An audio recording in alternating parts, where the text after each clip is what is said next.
जय माता दी। आजकल अम्बुबाची मेला चल रहा है। माँ कामाख्या का वो पीरियड जब वो रजस्वला होती है। अब माँ रजस्वला होती है तो इसका हम उससे अर्थ क्या निकालें? उसकी बॉडी क्या डिटॉक्स होती है या पूरी प्रकृति जो है अपने आप को दोबारा से बनाने की कोशिश करती है? नहीं, माँ पृथ्वी नहीं है, माँ अर्थ नहीं है सिर्फ ना, माँ वो है जो सिर्फ ऋतुओं में आए कि अब अच्छी ऋतु अगर दुनिया को देनी है तो माँ को डिटॉक्स करना पड़ेगा देने के लिए। उसको एक अलग इंडिविजुअल की तरह, एक अलग इंसान की तरह भी समझिए। सती थी, एक अलग से इंसान थी, जिंदा थी, जिसके टुकड़े हुए, पहले वो जली फिर उसके टुकड़े किए गए, वो शक्तिपीठों में स्थापित हुए। कोई जो इंसान जो जीवित था कभी, आदि शक्ति का पहला स्वरूप था, पहला जो उसका बोला जाता है माँ का जन्म था आदि शक्ति का, तो वो जब जागृत स्वरूप में थी, जब जिंदा स्वरूप में थी, तो वो कितनी पावरफुल होगी। उसकी अपनी मेमोरीज होंगी जो उसके अपने परिवार के साथ थी, शादी के बाद शिव जी के साथ थी। हम माँ को जब कामाख्या माँ की बात करते हैं तो हम भूल जाते हैं कि कामाख्या माँ एक अंग है सती माता का। अंगपीठ बोलते हैं उसे बहुत सारे लोग, सही बोलते हैं, लेकिन हम सिर्फ माँ को सिर्फ शक्ति की तरह ही देखने की आदत हो गई है हमें। अगर उसका कोई पर्सनल प्रोसेस चल रहा है, पर्सनल अपना खुद का, हम माँ को शिव शक्ति के रूप में कब तक देखते रहेंगे? कामाख्या माँ भी एक पार्ट है सती माता का।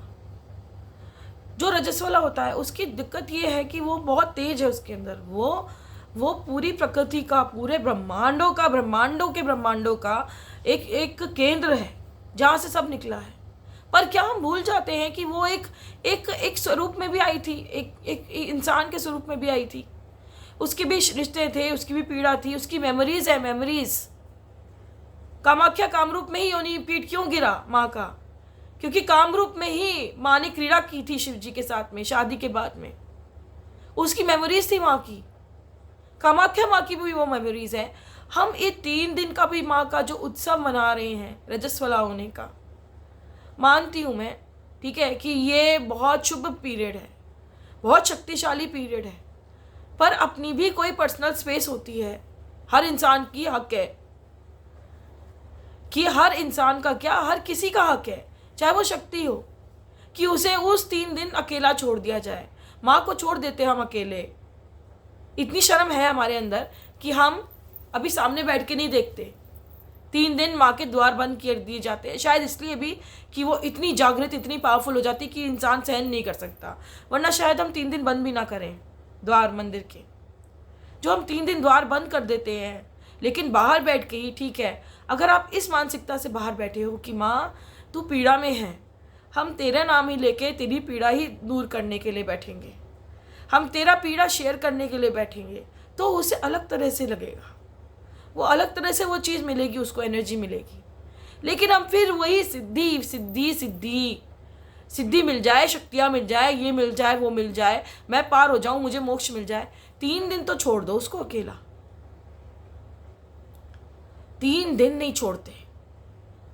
माँ का जो श्राप लगा था, पंडित को भी लगा था, वहाँ के जो पत्थर में बदल गया था, राज परिवार को भी लगा।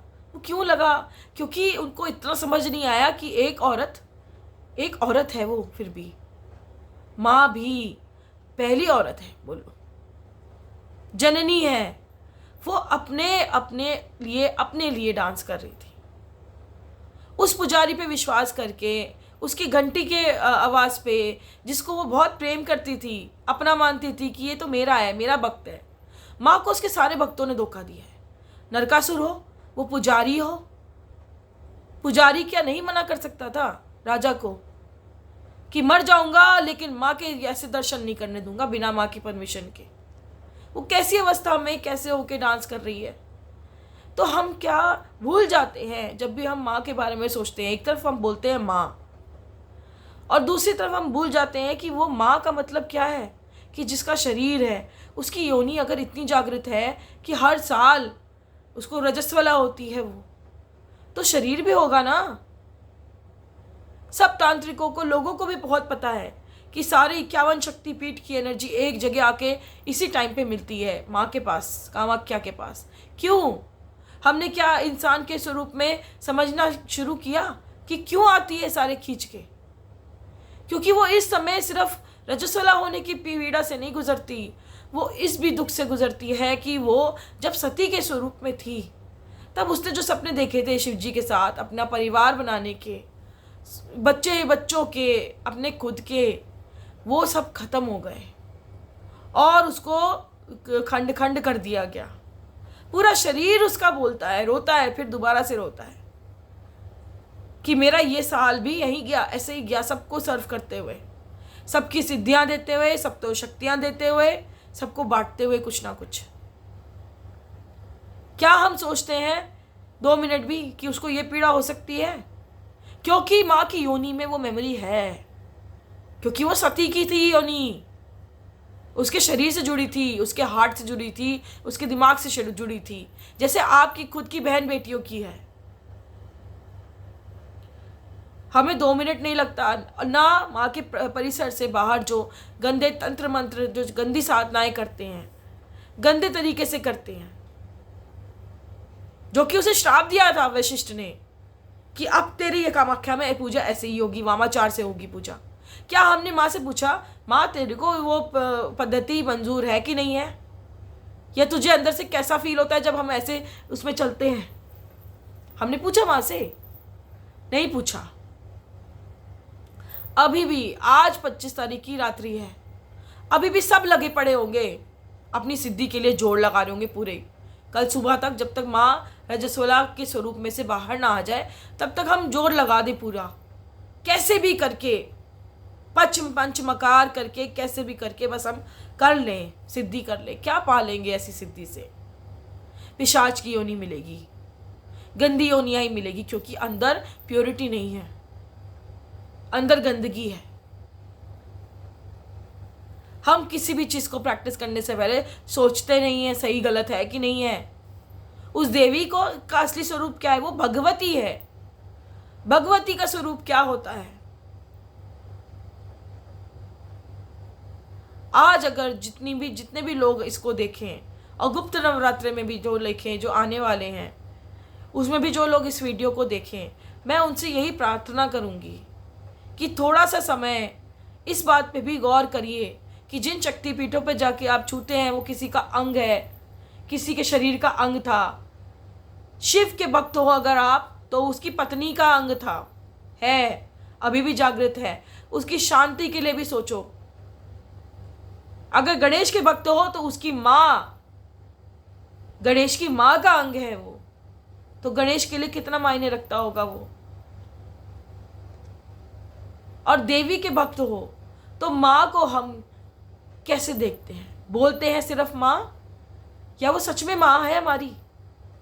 और हम उसे इज्जत दे सकते हैं आत्मा से, क्योंकि अगर हमने सारे पाखंड कर लिए, सारे तंत्र मंत्र जाप साधना सब कर ली, लेकिन अगर आत्मा से माँ को इज्जत नहीं दी, उसकी फीलिंग्स नहीं समझी,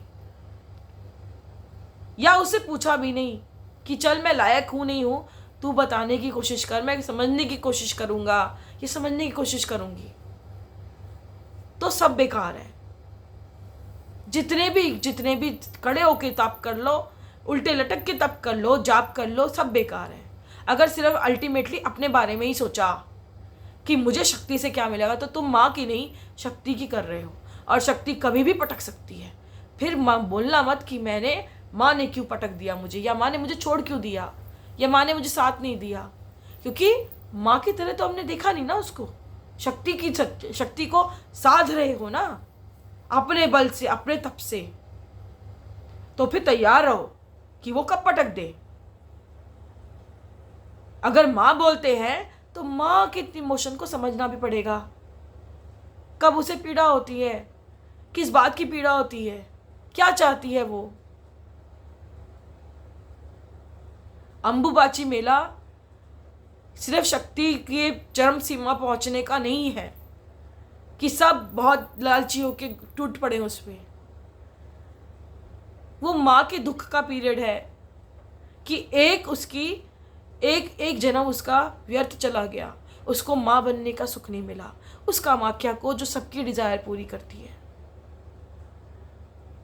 सबकी कामनाएं पूरी करती है, उसको अपनी कामना, छोटी सी कामना जो किसी भी औरत को मिल जाती है, किसी भी लड़की को मिल जाती है, वो पूरी होने का मौका नहीं मिला। सब पीछे पड़ गए कि वो बस जल जाए, कुंड में कूदे, जले और फिर टुकड़े हो, और फिर उन टुकड़ों से शक्ति बटोरी जाए। जय माता।